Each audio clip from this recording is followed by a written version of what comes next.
कहानी की शुरुआत में हम एक लेडी को देखते हैं जो कि अपने बच्चे को लेकर समंदर के रास्ते से होकर कहीं पर जा रही थी। इसी बीच समंदर में एक बड़ा सा लहर आता है जो उन दोनों के ऊपर उछल पड़ता है, जिससे वो लेडी नाव से गिर जाती है और समंदर के नीचे एक चट्टान से जाकर टकराती है और बेहोश हो जाती है। आगे जब वो होश में आती है तभी वो अपने आप को समंदर के किनारे में पाती है, जहाँ पर कुछ ही दूर पर उसका बेटा रो रहा था। वो उसके पास जाकर उसे शांत करती है और हमें पता चलता है कि उसके बेटे का नाम कुबो है, जिसकी एक आंख उसके नाना मून किंग ने निकाल लिया था और वो उसकी दूसरी आंख को निकालना चाहते हैं, इसीलिए उसकी मॉम उसे लेकर कहीं दूर जा रही थी। इसके बाद सीन शिफ्ट होता है और हमें कुछ साल बाद की कहानी दिखाया जाता है। हम देखते हैं कि कुबो अभी काफी बड़ा हो चुका है और वो अपनी मॉम की काफी फिक्र करता है, क्योंकि उसकी मॉम काफी कमजोर और बीमार हो चुकी थी। वो उन्हें खाना बनाकर खिलाता है और उनका काफी ध्यान भी रखता है। आगे कोबो पेपर की मदद से कुछ खिलौने बनाता है और उन्हें लेकर पास के गाँव में जाता है। दरअसल कोबो मेरी तरह ही एक स्टोरी टेलर था और उसके पास एक जादुई वायलिन भी थी। गांव पहुंचकर वो गांव के लोगों को एक कहानी सुनाता है। वो कहता है कि कई सालों पहले एक सामुराई योद्धा था जो काफी अकेला रहता था, क्योंकि उसके परिवार वाले और सेना को मून किंग ने धोखे से मार दिया था। वो अकेले ही एक पावरफुल शास्त्र की तलाश में निकल पड़ा, क्योंकि उस शास्त्र की मदद से मून किंग को मारा जा सकता था। उस शास्त्र में था एक ना टूटने वाली तलवार, एक सुरक्षा कवच और एक हेलमेट। लेकिन इससे पहले कि वो सामुराई योद्धा उस शास्त्र को हासिल करता, मून किंग के मॉन्स्टर ने उसके ऊपर हमला कर दिया।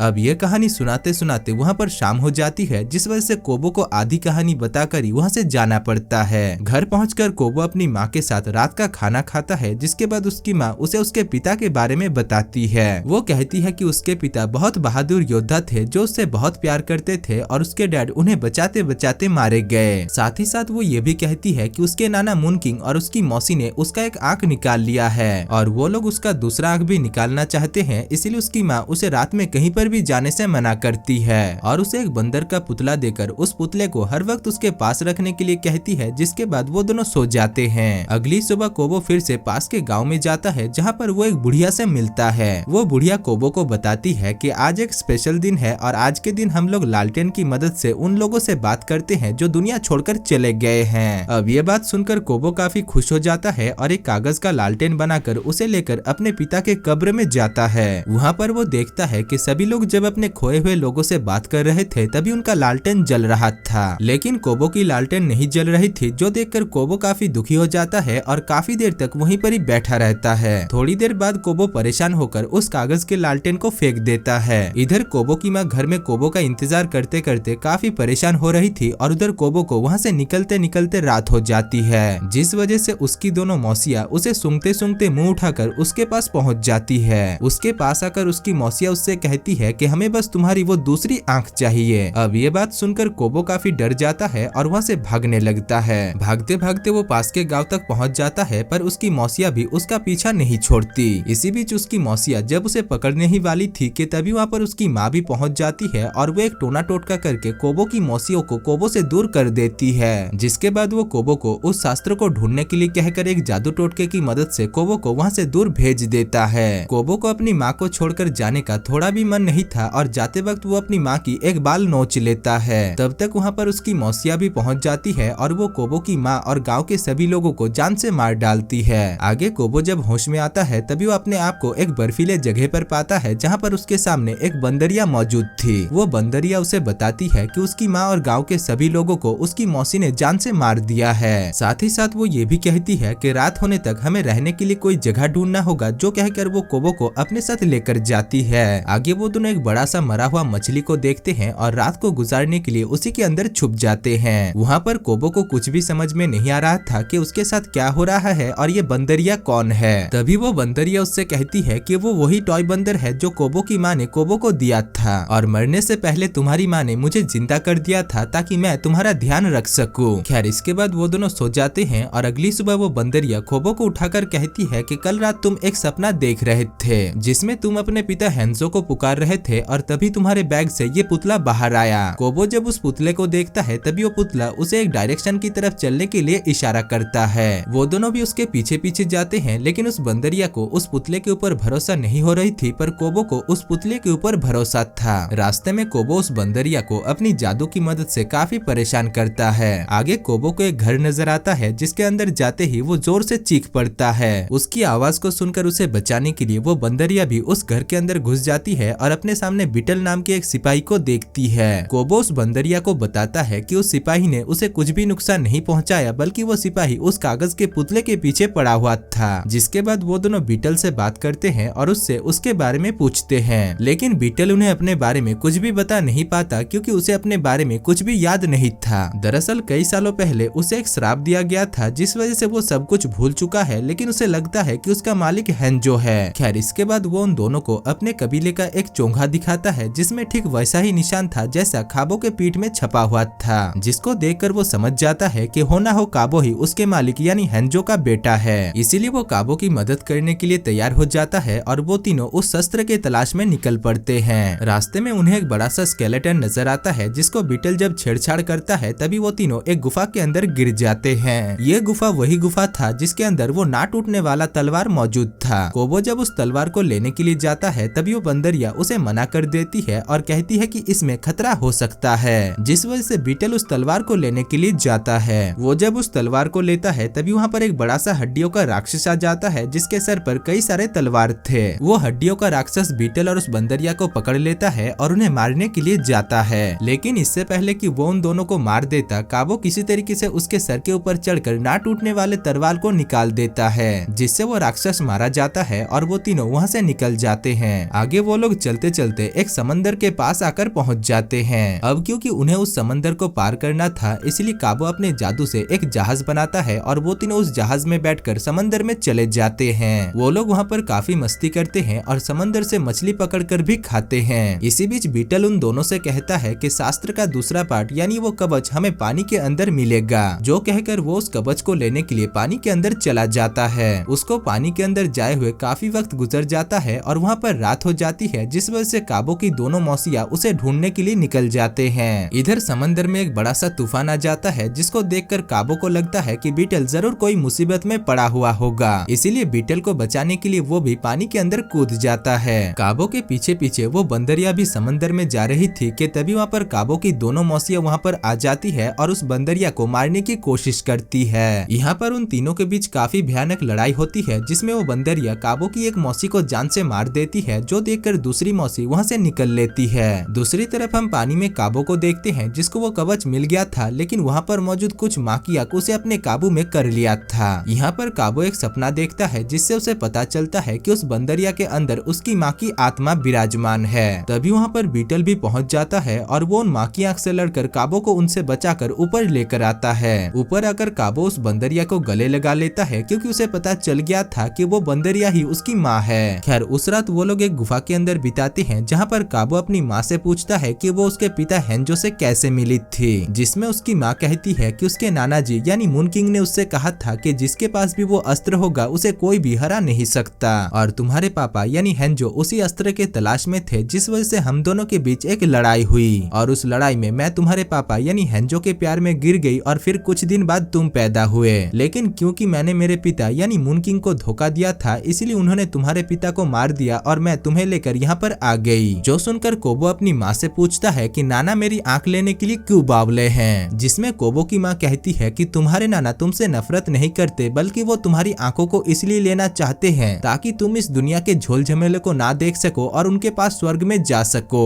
खैर उसी रात कोबो जब सो रहा था तभी उसे एक सपना आता है जिसमें उसके नाना उससे कहते हैं कि शस्त्र का तीसरा हिस्सा तुम्हें तुम्हारे पिता के महल में मिलेगा। जो जानकर कोबो बहुत खुश हो जाता है और वो उस बंदरिया और बीटल को उठाकर कहता है कि उसे उस शास्त्र के तीसरे पार्ट के बारे में पता चल चुका है। जिसके बाद वो लोग आगे बढ़ते हैं और रात होते होते वो लोग हेंजो के महल तक पहुंच जाते हैं। इधर तब तक वहाँ पर कोबो की मौसी आकर कोबो को पकड़ने के लिए जाती है, लेकिन तभी वहाँ पर वो बंदरिया और बीटल कोबो को बचाने के लिए आ जाते हैं। कोबो की मौसी उन दोनों को पकड़ लेती है और उस बंदरिया को बताती है कि हेंजो यानी कोबो के पिता और कोई नहीं बल्कि बीटल ही है। जिसके बाद वो कोबो की दूसरी आंख निकालने के लिए जाती है, लेकिन तभी कोबो उसके ऊपर हमला कर देता है जिससे उसकी माँ आजाद हो जाती है। अब उसकी मॉम आजाद होते ही अपनी बहन के ऊपर हमला कर देती है, लेकिन कोबो की मौसी कोबो की मॉम के ऊपर काफी हावी हो रही थी। तभी वहाँ पर हेंजो उसके ऊपर तलवार फेंकता है जिससे कोबो की मौसी दूर जाकर गिरती है और बेहोश हो जाती है। कोबो अपने माता पिता से मिलकर बहुत खुश होता है, लेकिन तभी वहाँ पर उसकी मौसी आकर हेंजो को पीछे से जान से मार देती है। यहाँ पर कोबो की मॉम उसे वहाँ से जाने के लिए कहती है, लेकिन कोबो वहाँ से नहीं जाता और अपनी जादू की मदद से अपनी मौसी को जान से मार डालता है। अगले सीन में हम देखते हैं कि कोबो काफी दुखी होता है क्योंकि उसने कुछ ही पल के अंदर अपने मॉम डैड को फिर से खो दिया था। इसी बीच उसे वहाँ पर एक कागज मिलता है जिसमें शास्त्र का तीसरा हिस्सा यानी उस हेलमेट का नक्शा बना हुआ था। कोबो उसे देखकर उस हेलमेट के पास जाता है और उसे पहन लेता है जिससे वो शास्त्र पूरा हो जाता है। तभी उसके नाना मून किंग भी अपनी सड़ी हुई शक्ल लेकर वहाँ पर पहुँच जाते हैं और वो एक ड्रैगन में बदलकर कोबो को मारने के लिए जाते हैं, लेकिन कोबो उस तलवार से उनका सामना करता है और उनकी एक आंख को फोड़ देता है। इस चीज से उसके नाना मून किंग उसके ऊपर काफी भड़क जाते हैं और उसे अपने पूंछ से पकड़कर उसे दूर फेंक देते हैं। जिसके बाद कोबो अपनी वायलिन को ठीक करके उसे बजाता है जिससे वहाँ पर मौजूद सभी आत्मा जाग जाते हैं और कोबो के पास आ जाते हैं। दूसरी तरफ गांव के सभी लोग भी ये सब कुछ देखकर आश्चर्यचकित हो गए थे। वहाँ पर कोबो अपनी जादू की मदद से एक सुरक्षा कवच बना देता है जिसको तोड़कर उसके नाना मून किंग कोबो और गाँव वालों को मारने के लिए काफी कोशिश करता है, लेकिन वो उन्हें मार नहीं पाता। इसके बाद कोबो अपनी जादू की मदद से अपने नाना की मॉन्स्टर रूप को मार देता है जिससे उसके नाना अपनी इंसानी रूप में आ जाते हैं। अब इंसानी रूप में आने के बाद उन्हें कुछ भी याद नहीं आता।